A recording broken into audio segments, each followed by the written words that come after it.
Hey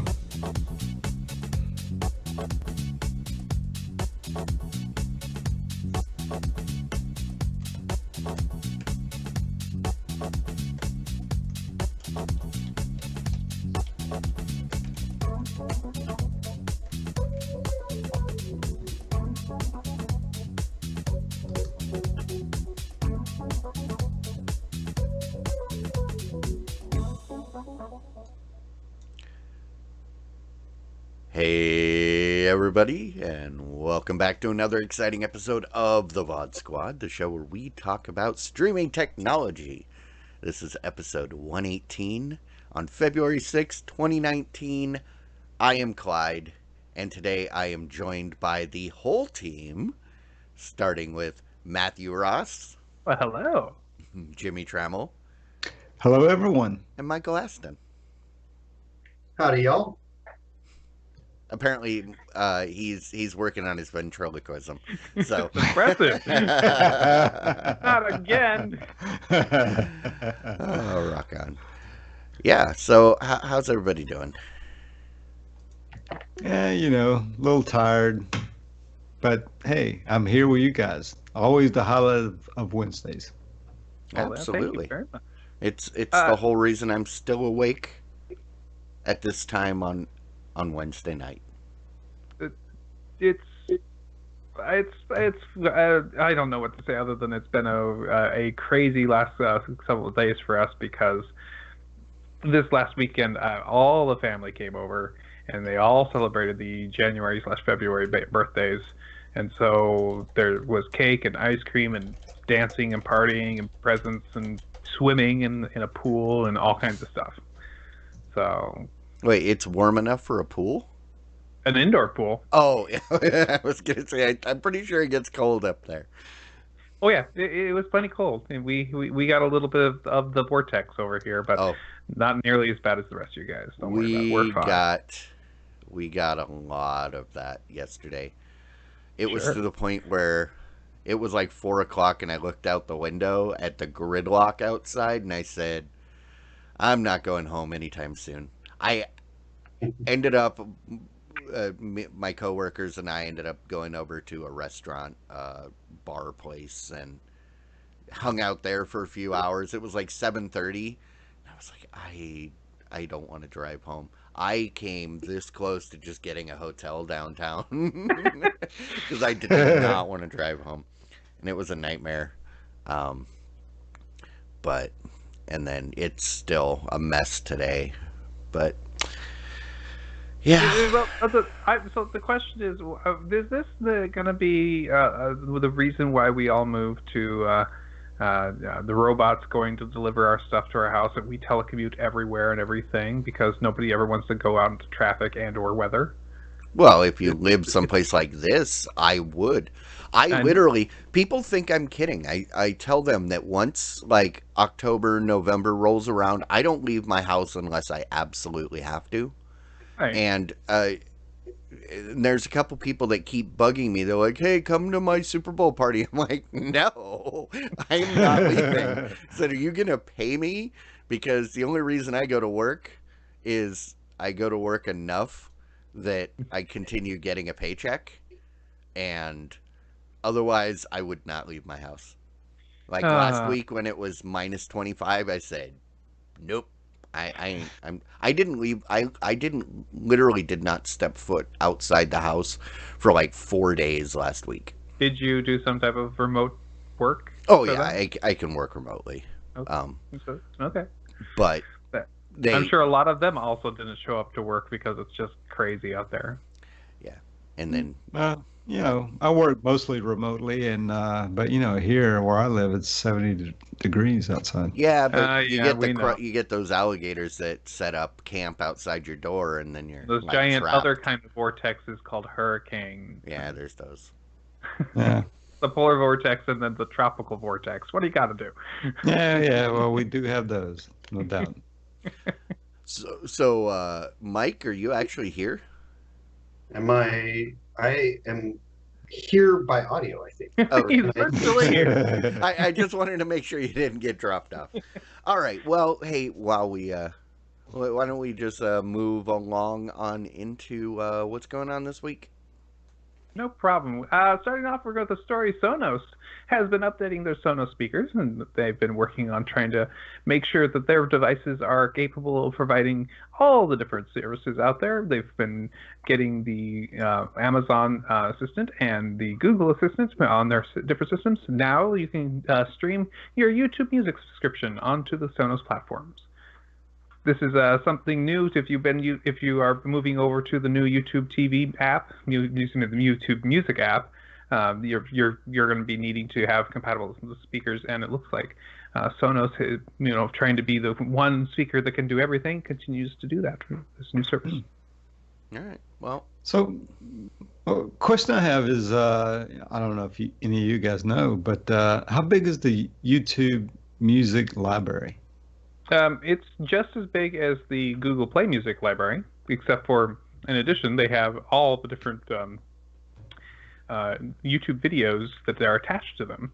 So it's actually pretty large, because there's also a lot of like spin-offs and covers and weird people doing weird versions of them that aren't actually part of labels but are on YouTube, and they show up as musical songs available to you. So in a way, it's larger than a lot of the other libraries, but it's fairly complete as far as the basic library goes. so basically, if you exist in the Venn diagram where YouTube Music users and Sonos users actually overlap, you're probably jumping for joy.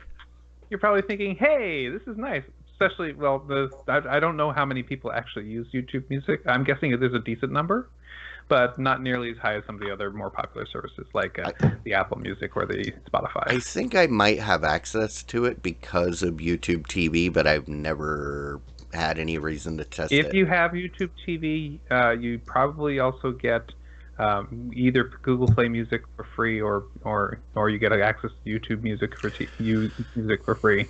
And I know I have access to it because I have YouTube Music. And not YouTube. I have Google Play Music, and it comes with YouTube Music because they're trying to push us over to it. They're slowly going to kill. Well, they want to call everything YouTube. Yeah. So if they sell them the song or album, right? Does that mean you can stream it? Yeah. Yeah. Okay. All right. So they have the Beatles. So that's pretty good. They have close to everything. I mean, YouTube, it has basically everything on Play Music, which is, pretty much everything. Fine, even relatively obscure bands, I've never had any trouble finding the music that I want to listen to. Yeah, and I will say, from what I've seen, I think I think it's got a better selection than Amazon Music, because I had trouble finding stuff on Amazon that I wanted to listen to, but or that was available to my level of subscription to the Prime Music, whatever they call it. But YouTube seems to have most of the stuff I want, so. Yeah, I don't know. I'm a Spotify subscriber, so it just never occurs to me to use the YouTube Music. Amazon Music is similar to Google Play Music in that if you pay for the paid subscription, not just the Prime Music, then you get almost everything you can think of. Yeah. The Prime subscription does have a pretty good selection of the most popular songs, but it's missing a lot of stuff, and there's a lot of stuff that they will say, "Oh no, this is not available on this level." There's a variety of stuff. Sometimes you'll have the biggest, newest hit, and sometimes you just won't have something that is really popular or was never popular. So the Prime Music is definitely hit and miss. It provides a decent amount of stuff for free, but if you really want a good selection, you go with the paid subscription, and then it's comparable to all of the other paid services. Yeah. Which is all I can say is that. Go ahead. That's it. Okay, all I can say is that I just checked, and All's Well, a Diamond Club album, is not on YouTube Music, so that sucks. Oh. But Well, if you go to Google Play Music, it's dirt cheap. It's like $1.69 out there, so go buy a copy. Come on, everybody. Yeah. Alrighty. What's next? We have a story about the fact that there's a cool program out there called Ultraviolet. Mm-hmm. It has a really cool concept where you can go ahead and take your movie that you picked up at the store, and as long as it's a movie that supports Ultraviolet, you can go ahead and use the Ultraviolet service and get it so you can download it from any one of those other services out there. This sounds an awful lot like what, Movies Anywhere from Disney, which started off with Disney Anywhere. Well, anyways, yeah, the company who put together Ultraviolet said, no, never mind, we don't need to do that anymore. We're quitting. This does not mean you will lose your video. This is kind of a point of contention. A lot of people think, hey, I had an Ultraviolet movie and I'm losing it. No, it means that there will be if you get one in the future and try to use it try to sign into Ultraviolet after July 31st with your movie in order to get it on all your different services, it will not work after that point. The thing that, while this isn't the first time that one of these services that was part of this system has ended. Target had their own for a while, and they shut down a long time ago. And then I think Flickster had one, and then they shut that down.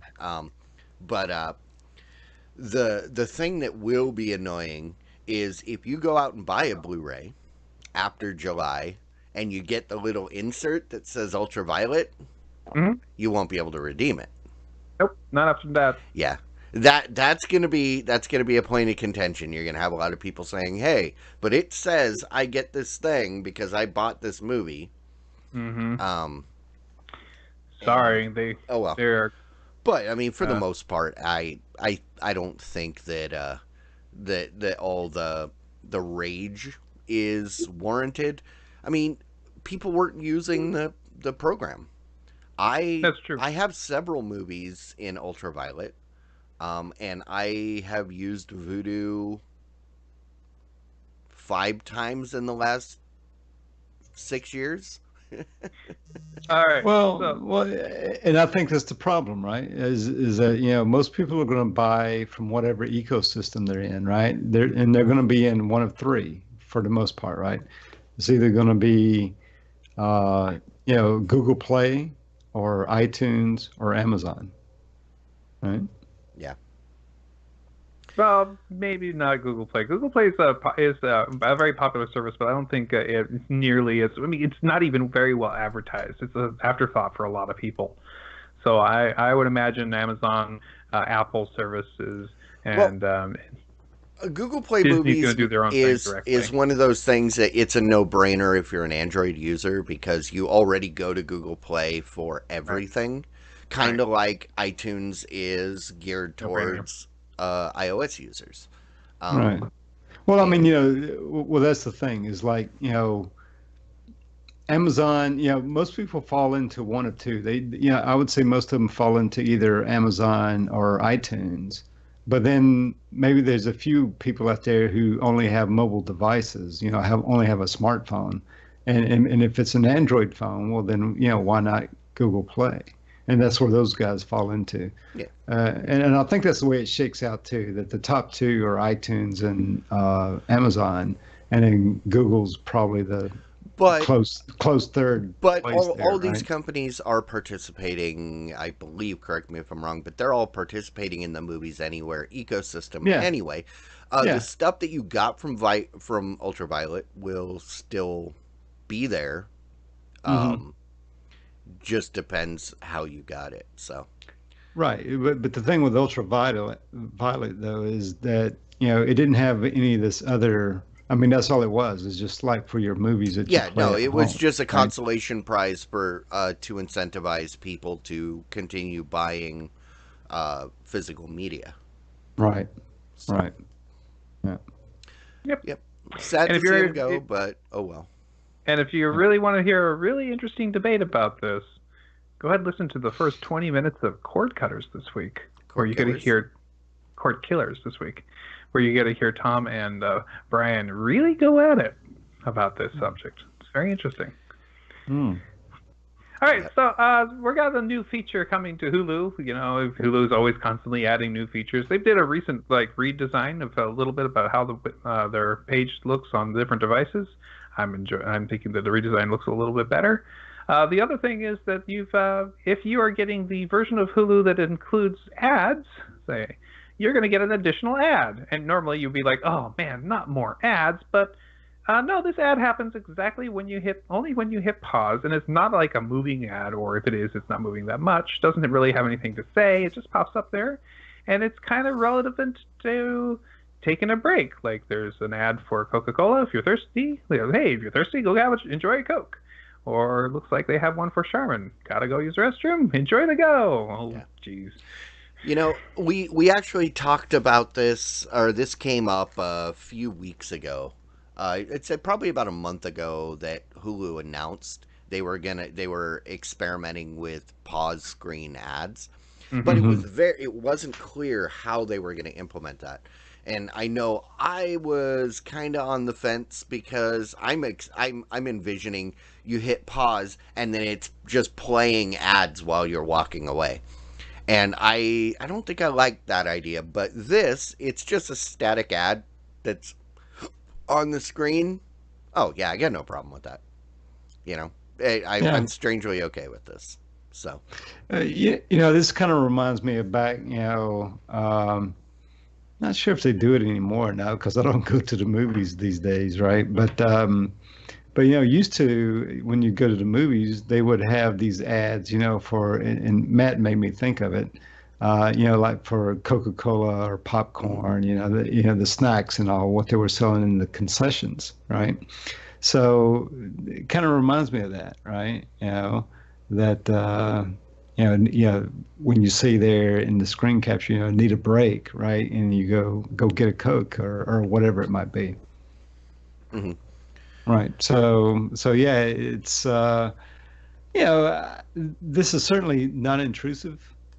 No. Right. To have it when you pause it, right? I mean, if you were going to have an ad, that would be the place to have it, right? Is when you hit the pause button, right? See, my fear was that most of the time, if I hit pause, it's because I don't want to hear the TV. I'm answering the phone. I'm doing something else I need to pay attention to. There's a really hard hand of Hearthstone that I need to focus on. And the last thing I wanted was to hit pause and then have it blasting an ad at me. So, like I said, it's just a static picture. That's fine with me.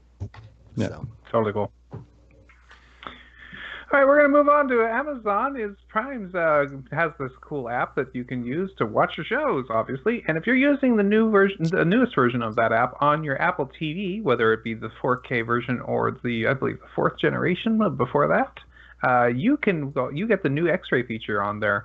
So when you pause a show, it will be showing you relevant information right on the screen, which is a cool feature. And this is, I believe, has been available on the Amazon Fire devices.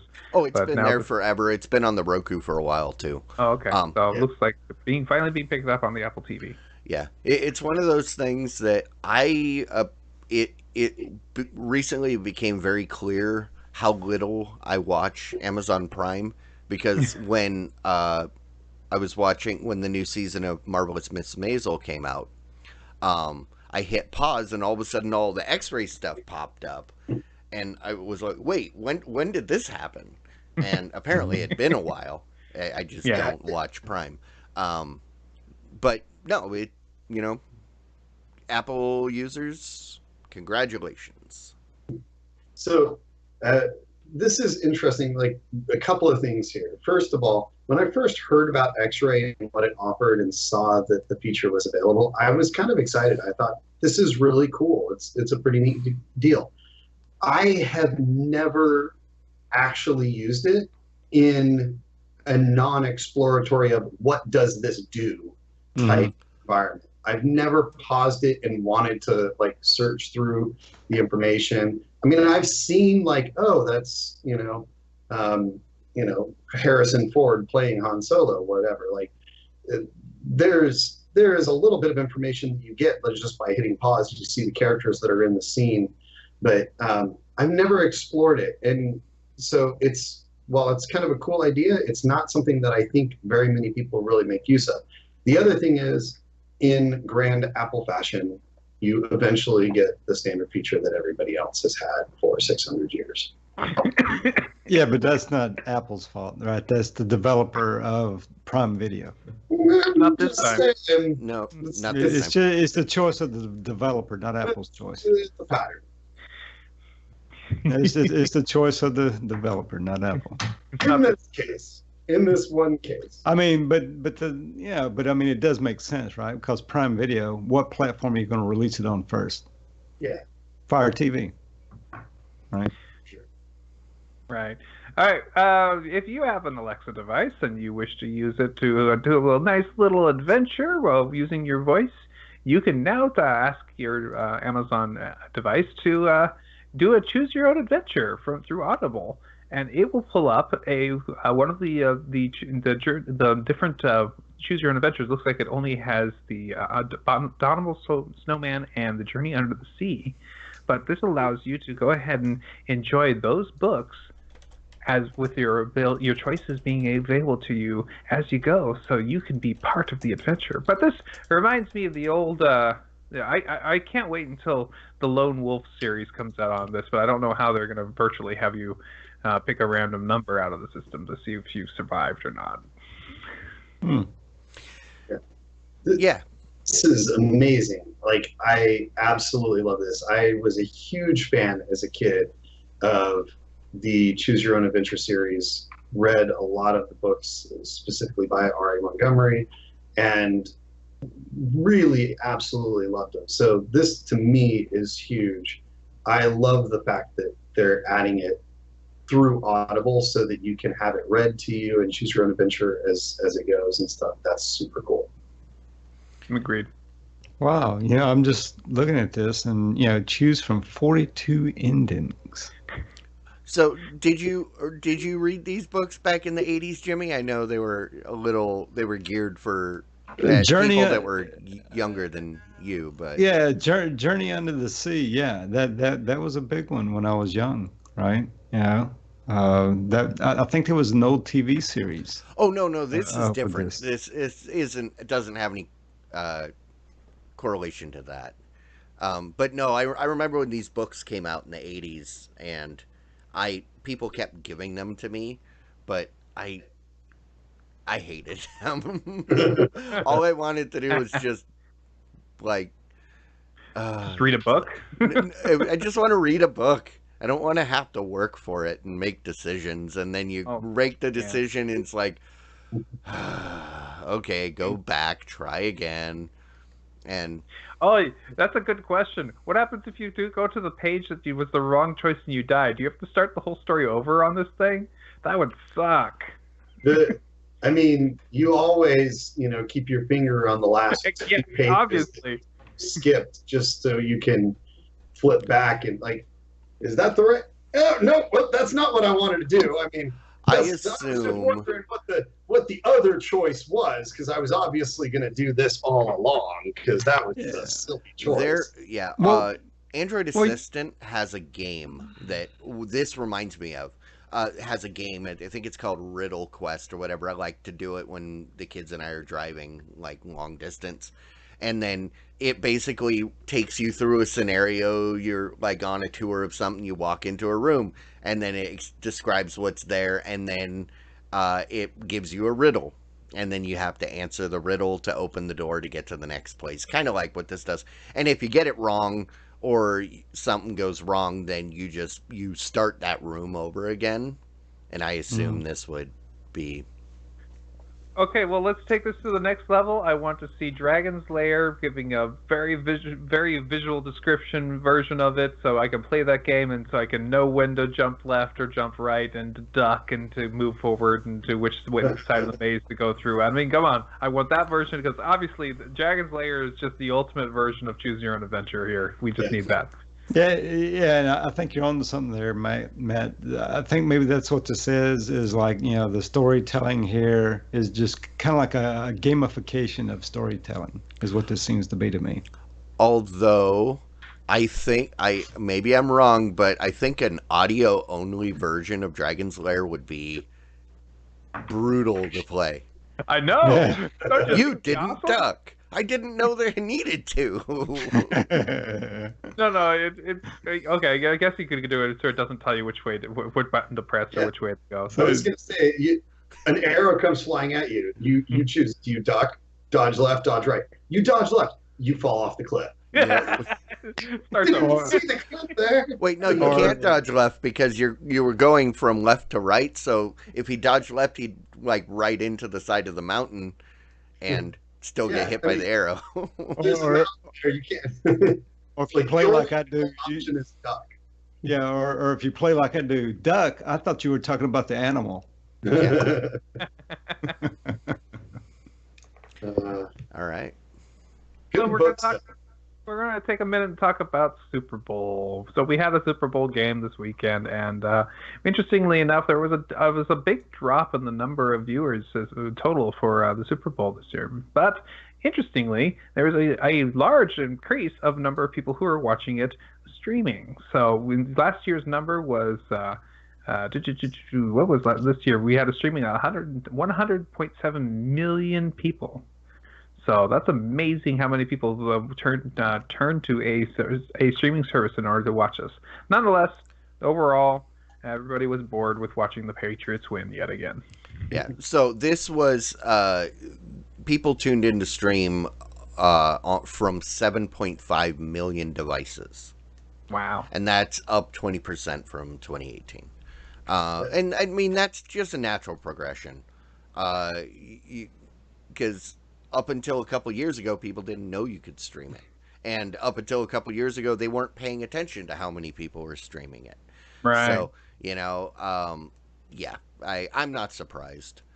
Now, besides streaming it through a service like a YouTube TV or a PlayStation View, was there a free option to stream it this year? I didn't. There check for always that. is if you go to the website. If you go to CBS.com, that's in the past few years. That's the way I've always set people up to watch it, because they always come to me. How do I do this?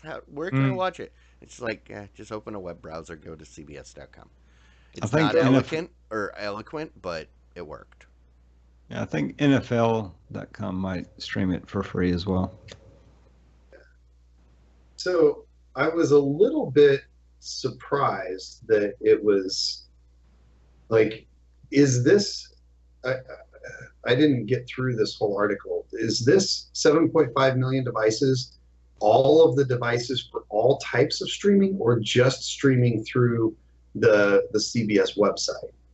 No, it just said 7.5 across 7.5 million devices.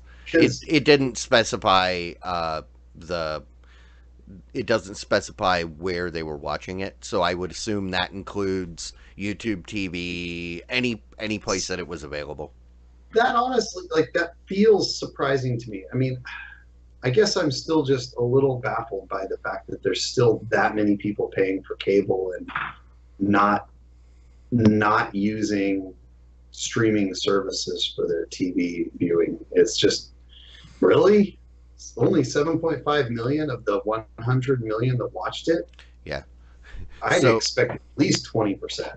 Yeah, the overall number of people that tuned in across all platforms, including cable, was 107 or 100.7 million. Mm-hmm. So yeah, you're looking at 93% was watching it via traditional means. It's crazy. So yeah. Well, yeah, what was interesting too, down toward the end of the article where it says the subscription to CBS All Access jumped 84%. Well, I wonder why that was. Maybe because they weren't keeping track of it before. Well, okay, well, that's true. Maybe. Well, no, that could be true. With all the viewers they've lost over the last 2 years because of everything, they needed any way they could spin this. It's those extra 4 people that signed up. Ah, gotcha. Oh, that makes a lot of sense. Yeah, from that's 50 to 54 people. It's kind of like when you write a letter to your congressman. Since most people don't write letters, they count your one letter as it counts like as like 100. 100,000 people or something like that. So and that's what they did for every person that signed up for CBS All Access. That counted as like 250,000 people. Proxy viewers. Gotcha. Gotcha. Well, they All right. assume other people are watching it in your home with you. Exactly. Right. Everybody has. 100,000, You right? probably had like 50,000 people in your house, right? Yeah. Makes a lot of sense. All right, NBC Sports and Roy McIlroy. Is that how you say his name? Rory McIlroy. McIlroy. Roy McIlroy. McIlroy. They've got getting together and starting a new streaming service. They're calling it Golf Pass. It's going to cost $10 per month. It includes instruction videos, 4,000 hours of 4,000 instruction videos, our old tournaments, and get this, once per month, a free round of golf. And that's amazing because for that $10, you're getting all this stuff, and the average round of golf in a golf is going to be costing about $40. So If you're going to an like crappy course, yeah. If you're going to like a semi-private club, like a nice course, you're looking minimum 60, anywhere from 60 to $100 per round. So Yeah. Well, here in West Palm Beach, where I live, Donald Trump has a golf course not too far away from here, and it's like, 200 plus bucks a Yeah. round. Yeah, that's what I was saying. It's like 60 to 100 on the low end, for a decent course. But yeah, so. But just thinking about this, they're calling this is Movie Pass for golf, except for instead of the idea of oops, we're going to have to charge people money for these. I'm sure they're working with the different places there, and they're expecting them to get their one free round in, and then they might want to come back. And I bet you anything, this actually will work because it doesn't cost the golf club almost anything more to have one person have one more round. See, and that's the difference between like a movie and the golf course. The golf course, they can give you a free round of golf. It's not hurting them. You just don't have as much preference of your tee time. But I'll be interested to see what the list of participating clubs is, because I'm guessing it's probably going to be like a municipal course, where of course. I don't typically play also, municipal courses. There's a couple of other things to kind of consider here, right? If you look at, there's an offering of $200 premium membership with waived booking fees. So presumably there will be some sort of a booking fee to book your tee time and stuff like that. That may be $10, but so that helps cover some of that costs. And there might be things like that. Plus, they expect that when you go to the course, you may rent a golf cart, you may get a caddy, or buy some stuff, get some keys or some extra balls or whatever. So there's a lot of other incentives for the golf club to have you there.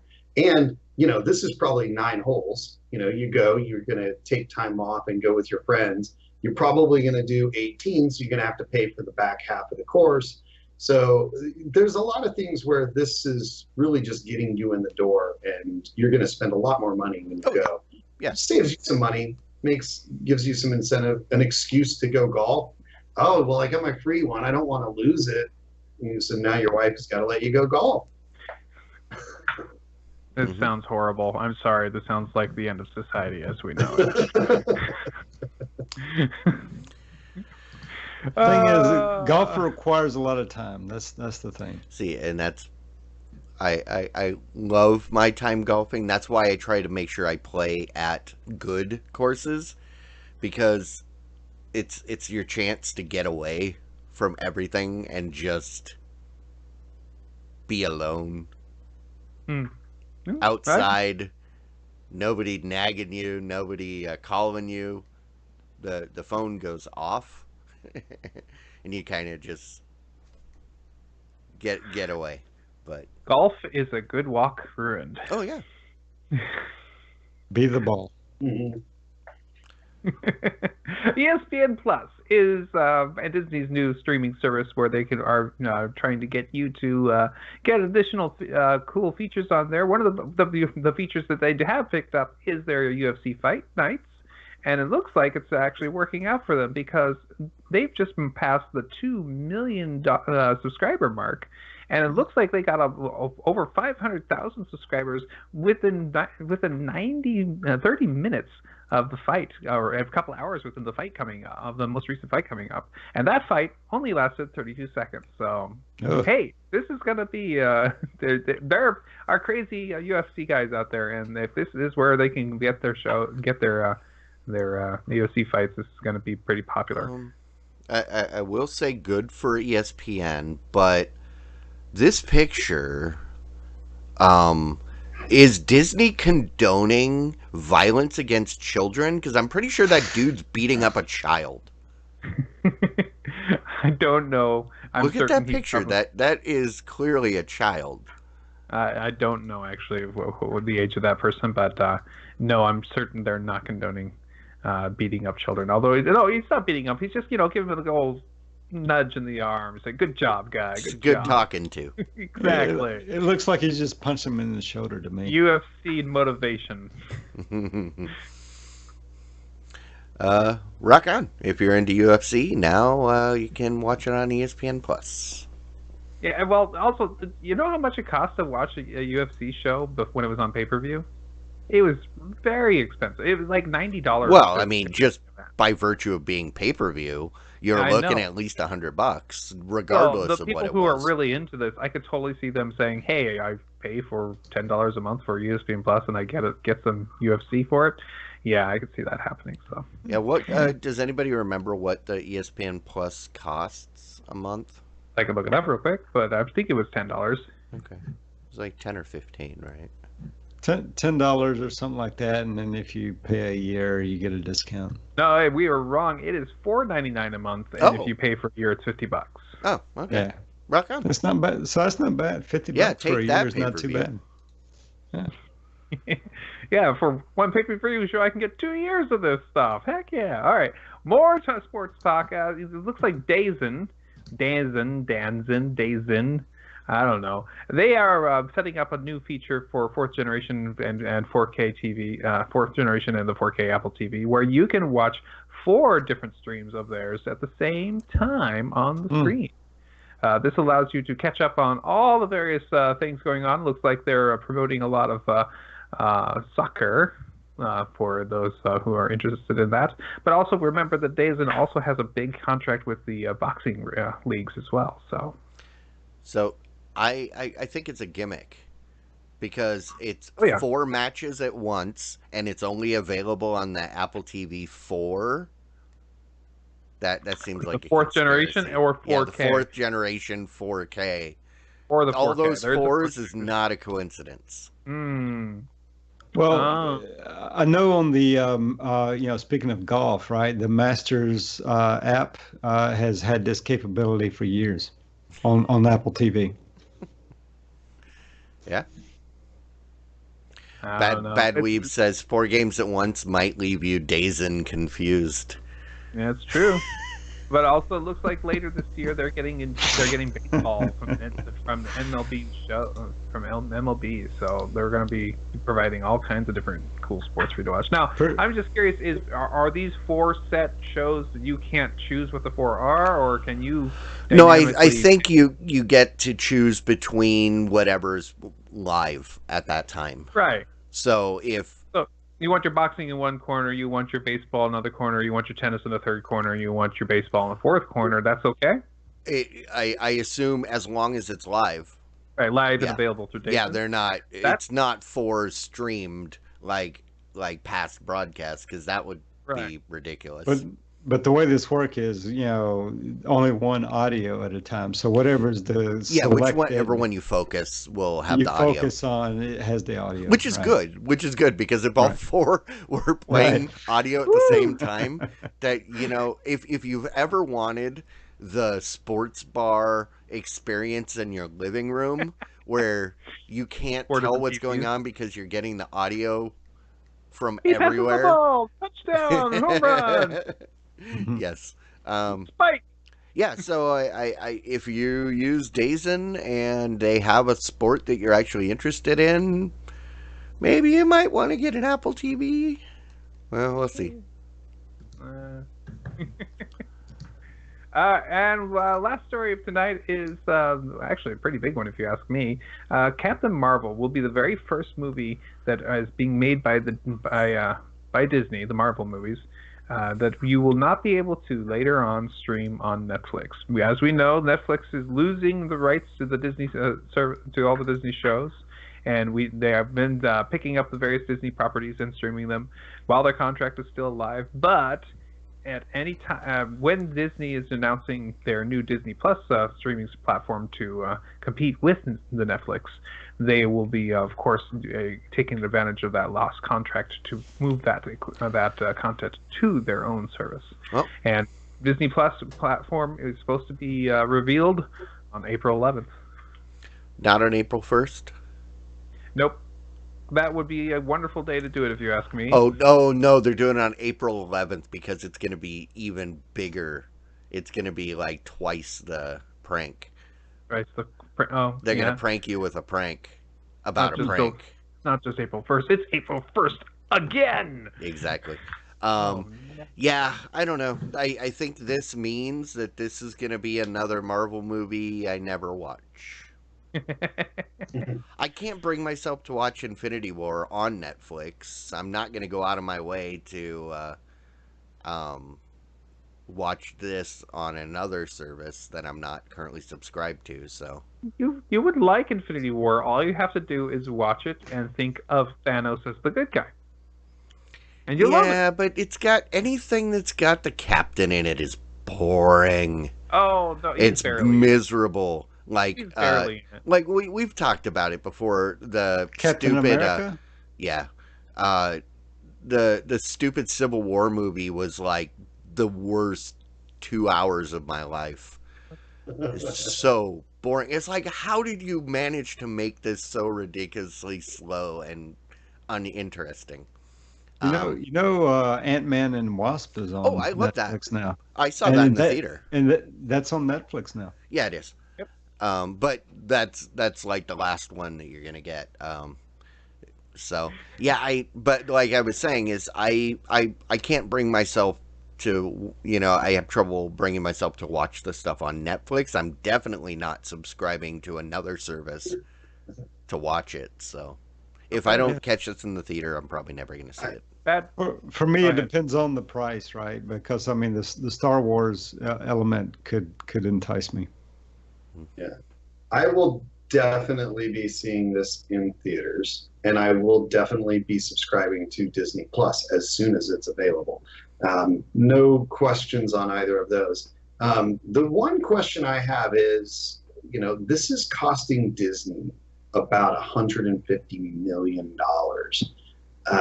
That's how much they were making apparently on the licensing fees for all of their stuff to other services. That's pretty huge. I mean, are they going to be able to get that many additional subscribers to their service to justify giving up that revenue? That's a good question, because I mean that's a big gamble for them, right? Okay. I mean, why would you gamble like that? I mean, that's a good question.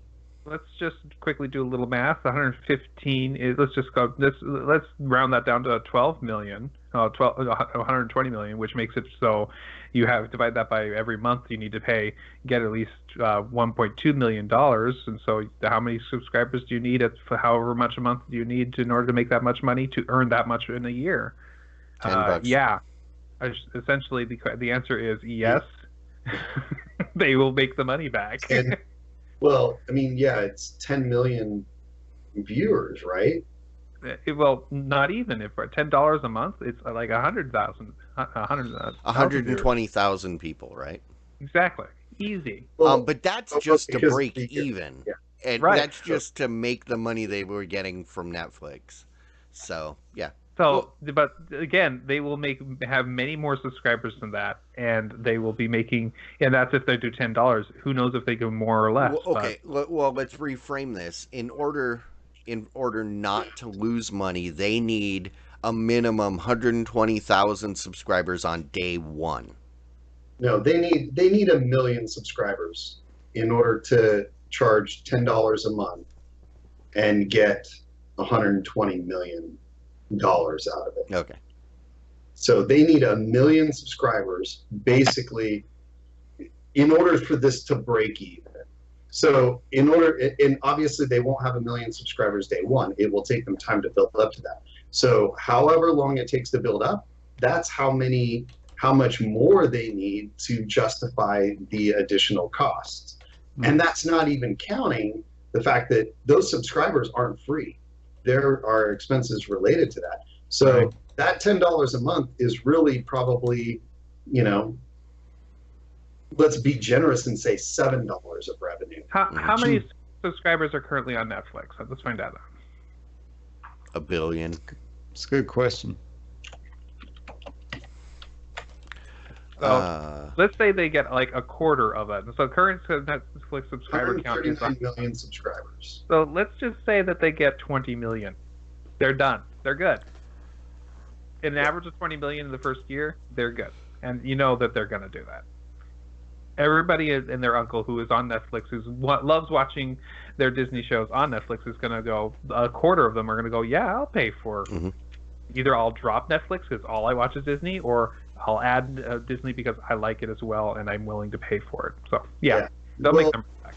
I mean, compare that to the other streaming services. And now this is a little different, but the streaming services are like topped out at around 12 million, right? So, I mean, they're having to get somewhere between what like Hulu and Netflix have and what everybody else is able to get that isn't Hulu and Netflix. Yeah. So I mean, Hulu only has about 25 million subscribers. So they have to get to competitive with like Sling TV before this is a really logical decision. Yeah, I have the feeling that they will be able to do it and it'll be a hit success. See, I feel like we're having a new wave of streaming stuff that's coming at us very suddenly. We're all going to have very suddenly things like Apple's streaming service that's finally going to show up after years of being talked about it, and we're going to have the Disney service showing up, and we're going to see a new change of how things are streamed from like everything's going ESPN and everything's going. The new Hulu will be from Disney, and it feels like. Yeah, the one thing I have to say that makes me a little concerned about Disney Plus. Like I said, I will definitely subscribe because of the unique content that they provide. They're talking about some Star Wars related content, and they will get a fair number of subscribers because of that. But there is the issue that you have to look at about quantity of content. Disney comes out with a number of movies every year, but it is not a huge number, right? Like you can watch them all in a reasonable amount of time, at least all the ones you would be interested in. So am I going to subscribe for a full year for movies that I can watch in 1 month? And then you've got the TV content. Well, all of the TV content is available, or at least a large portion of that TV content is available in other sources. So if you're getting Disney Channel on Sling TV, you've already got Disney channels, so you don't need to pay their money for any access to those shows. So it's not a one-stop solution, and a lot of what you get is available in the other solutions that you're going to be subscribing to. So is it going to add enough value? I think that they'll do okay. I'm not honestly trying to say that this isn't going to work. I think it'll probably work okay. But I just wanted to discuss it because I don't think it's a foregone conclusion. I think it's a high probability success. I wouldn't say it's a guarantee. Yeah. And Well, I would say, yeah, I think that's a good point. And I'd add on to that is that in order for it to be a success, they'll probably have to do like most everybody else does, is come up with some original content that would go into this service, right? I can remember as a kid, every Sunday there used to be Walt Disney World show that used to come on Gesundheit. Thank you. Used to come on Sundays, and as a kid would watch it every Sunday, right? The Walt Disney show, and Oh, the Walt Disney Presents. Wonderful World of Disney. Yeah, the Wonderful World of Disney, right? Where you see Tinker Bell come out with her wand and do the and they have little. about 10 minutes of Uncle Walt explaining what's new in the world of Disney and how he's working on a new ride or a new place in Disneyland. Or yeah. So they'd have to bring something like that back, some original content like that included in with the service in order to ensure the success. Because you're right, Mike.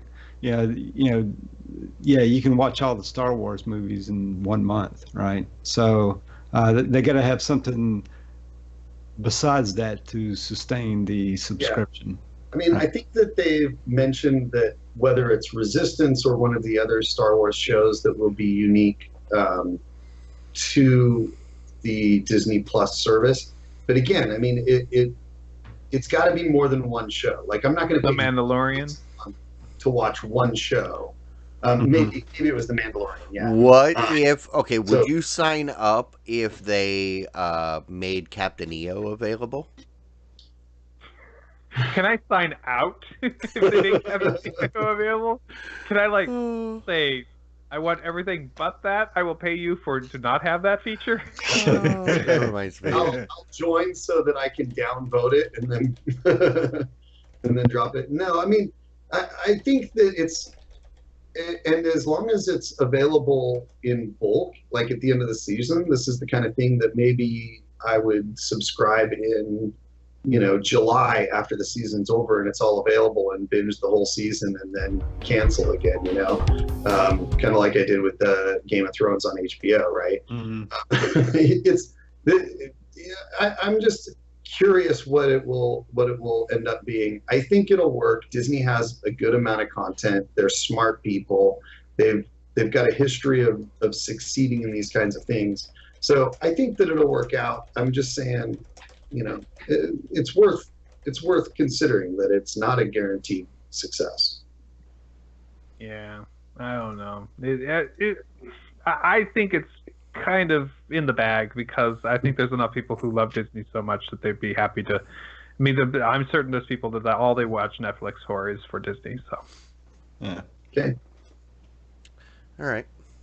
Well, I think with that will wrap up our roundtable section, and that brings us to my favorite part of this show, is when we thank the people that help us do this, give us the motivation to do this every month and every week of that month.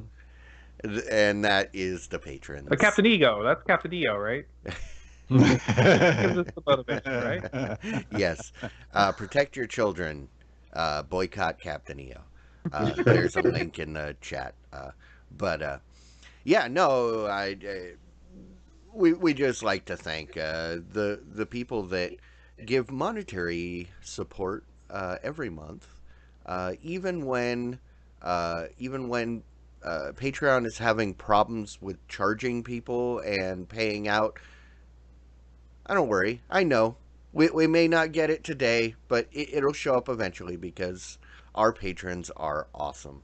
Yes, they are. And so if you're not currently a patron and you like what we're doing, you want to support us, throw us a buck. That's patreon.com/thevod squad.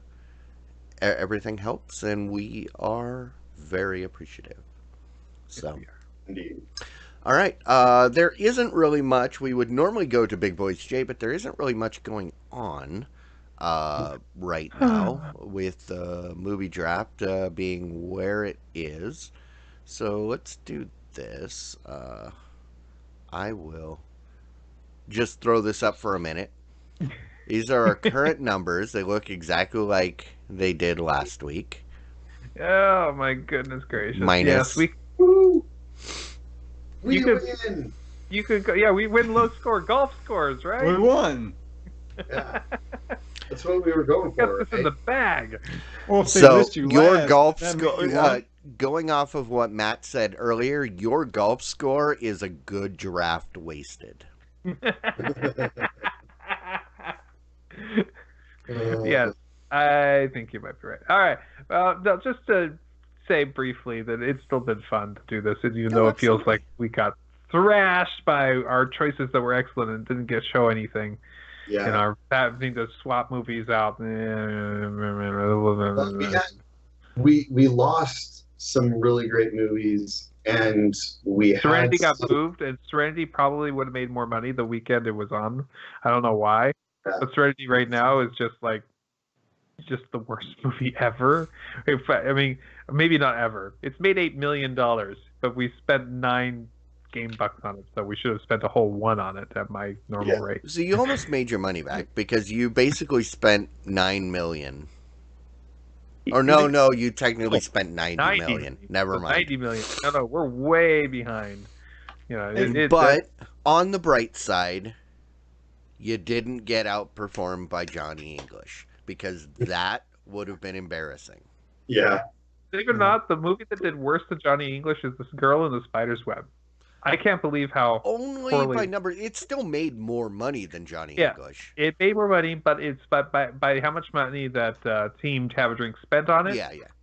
It performed so poorly compared. It is the worst performing movie of the draft, which is amazing to say when you look at Johnny English. Yeah, next Have to a it. Drink should be penalized at least $100 million just for paying that much for The Girl in the Spider's Web. Hey, Clyde, didn't you have Bad Times at El Royale? I did. You know, I was looking at that movie just before the show tonight. Uh-huh. It actually had a good rating on the Rotten Tomatoes. Oh, it's an awesome movie. It was it was really good. It just didn't do, and it was because the rule of Clyde. I loved it, so it was not allowed to make any money. Right. It's got some really top-notch actors in it. I mean, I'm thinking about renting that and watching it. I recommend everybody watch it. It's kind of a little bit of a psychological thriller. It's a tour de force kind of thing with all the talent. And it's got John Hamm in it, right? I mean, that's good enough to just watch it, right? Yeah, and I mean, all of the people in it were great, and the way they did the storytelling was good. The set piece was great. Yeah, by all accounts, it should have made way more than $17 million. Wow.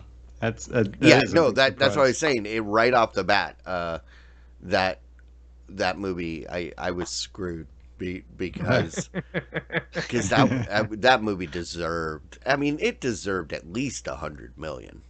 But you know, I mean, you come out with that, but Robin Hood was definitely a $150 million movie, and that's where and it was a bad one.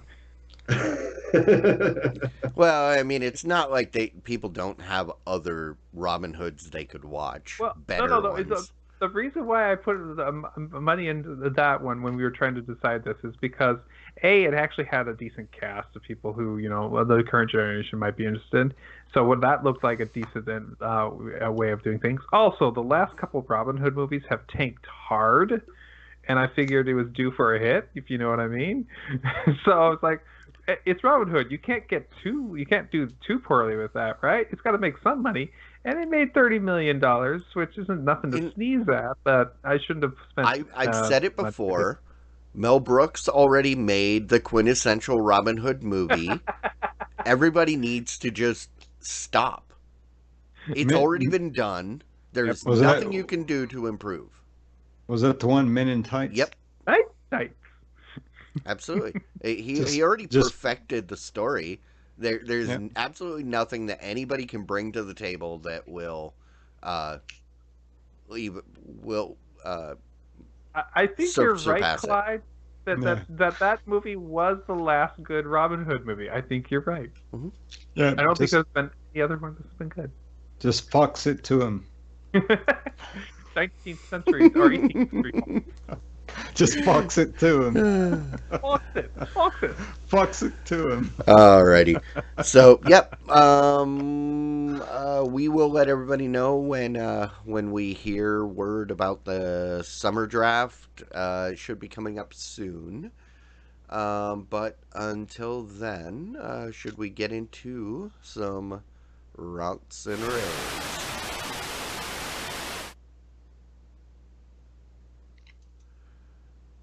All right. Who would like to go first? I'd go first. So last week or a week before that, we talked on pre-show, Clyde and I, and he's got one of those TP-Link adapters for his light, so he can make this light turn on and off with Hey his Google, voice. show's over. Cool. Exactly. Well, and that's the kind of a cool thing. I've got a couple lights that I would love to be able to do that with, and so I can control a couple things. Maybe not this light. Well, maybe. Who knows? So I was searching for various options, and the TP-Link is a good option. I think it's a good option out there. But they also introduced Monoprice, introduced their own version of it, and it's pretty darn cheap. They have their little single ones that has a physical button, just like the TP-Link does, which is cool. But also they have a power strip one, so at each individual port on the power strip is addressable as well, which I thought was cool too. So we bought up a couple of those little ones.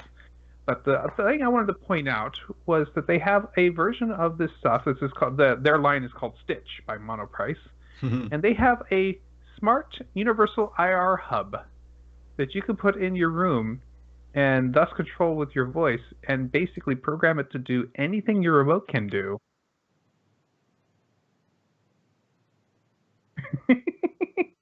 But this would allow you to control anything you could control with your infrared devices with this little hub that shoots IR in all directions. So this little guy, you set it in your room. If you want to automate your setup to turn on your TV, set up your equipment to be on the right channel and all that with just one command from your voice, this is a $23 option that allows you to do that. So I wanted to let you guys know that this looks cool. I didn't pick one up. I might, but I basically have one device in every room that works on IR anymore. Everything's turned to Bluetooth. So Yeah, I kind of gave up on IR a long time ago. I've got my wonderful Logitech Harmony that has just been sitting collecting dust for like 5 years now because I don't have anything that's IR. Yeah, so it's kind of the standard that has finally died away, which that's okay. Still, televisions use it for the most part, not all of them, but Yep, rock on. Jimmy, you got something?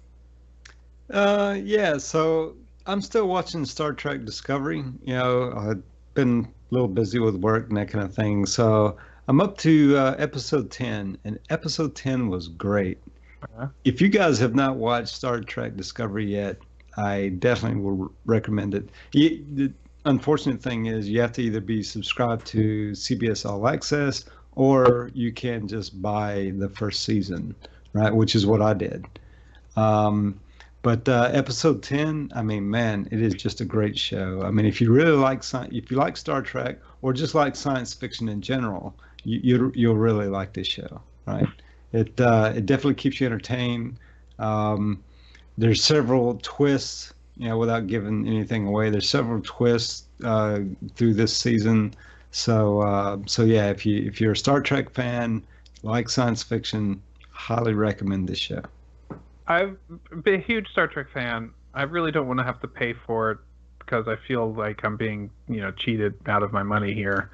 But I might end up buying it if it goes on sale, or if there's enough stuff on CBS All Access that I actually would want to sign up for it. But the only thing right now would be that show. Mm-hmm. I've heard that some people love it and some people hate it.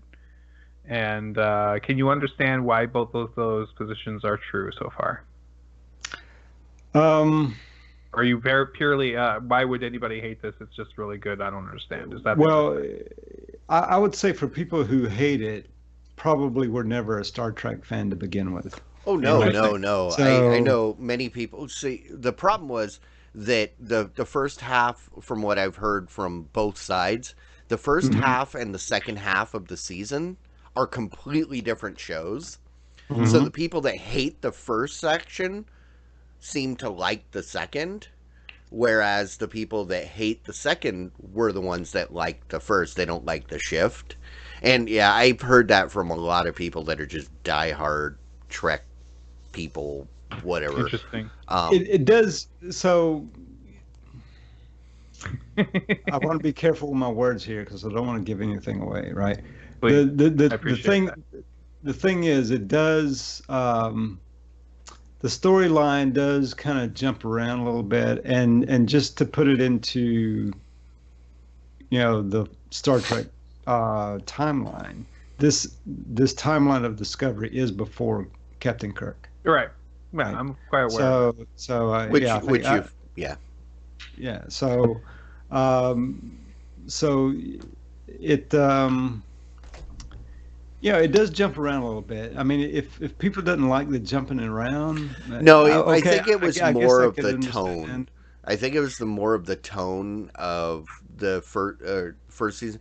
From what I hear, season two is more traditional procedural Star Trek that Hmm. everybody wanted.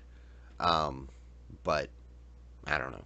I haven't Yeah, watched so it. I don't I know. have seen the first episode, so I know all about the fact that the Klingons look different and are that and their ship is basically covered in the bodies of their dead for some reason, and there's there's a bunch of weird stuff happening that nobody really understands, and I know I know that there has to do some stuff with a certain alternate reality that Star Trek is famous for, but Hmm. it's but I don't know anything more than what for that first episode, and it wasn't enough to basically say you have to go watch this. It was enough for me to go, I don't know if I like what they're doing here. Yeah. I really Yeah. don't. So Well, the thing is, I mean, so science. I mean, if you like science fiction, if you okay, like science fiction, this series will give you more science fiction than the average science fiction show. okay. Right. So I guess I'll leave it at that. So if Right. this was science fiction Trek, I'm totally going to enjoy it. Correct. Yeah. Okay, cool. That might be the way that I need to look at it. I'm not watching Star Trek. I'm watching science fiction Trek, Yeah. the series. That's a good way to put it. Yeah. Yeah. Okay, Mhm. very cool. Well, I will piggyback off of that. Speaking of Star Trek, there's a new show on TNT starring Chris Pine, the Hmm. new alternate reality Kirk, called I Am the Night. I don't know how I feel about it yet. I watched the first episode. It's like meant to be like some uh, kind of thought provoking mystery. It's apparently based on real events surrounding the Black Dahlia murders that everybody's heard of back in L.A. and Hmm. was that 40s to 50s. And yeah. It's clear in the second episode that there is a social message that the writers really wanted to get across because they lean into it really hard. Hmm. And I don't know if you like psychological thrillers. I started Hmm. watching it and I thought it was gonna kind of be like a Castle Rock kind of thing. Um, I don't know. I don't. I might watch the third episode. The second episode aired last night, I think it was. Um, so I'll check it next week. I might be out, but it's a mini series. I don't know how many episodes. Okay. But yeah, I Am the Night on So TNT. so the question I'd have, would it be psychological thriller like American Psycho type? Well, I mean it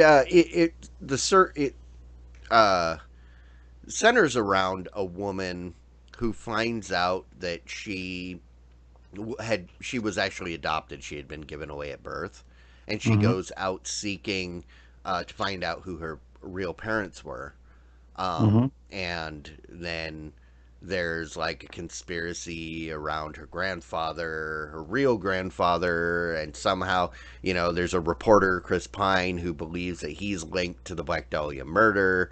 And it's all set in, she's also uh, half breed, is what they keep calling her. So it's Mm-hmm. really, they really lean into like the racial elements of her life. And I don't know.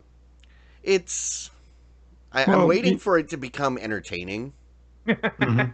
I hate those shows. Well, So, like I said, I'm hoping there's going to be a point that really hooks you soon. Otherwise, I yeah. might be out. Well, that was also the same beginning of the movie The Jerk as well, Yeah, yeah, with Steve Martin. yeah, exactly. Except The Jerk was a great movie. Yeah, I I don't know noticed if that. I this is going noticed to be that a good series yet. Michael and Matt must have never watched that movie. I have seen The Jerk. Yes, I have. Excuse me, I have to go use the restroom.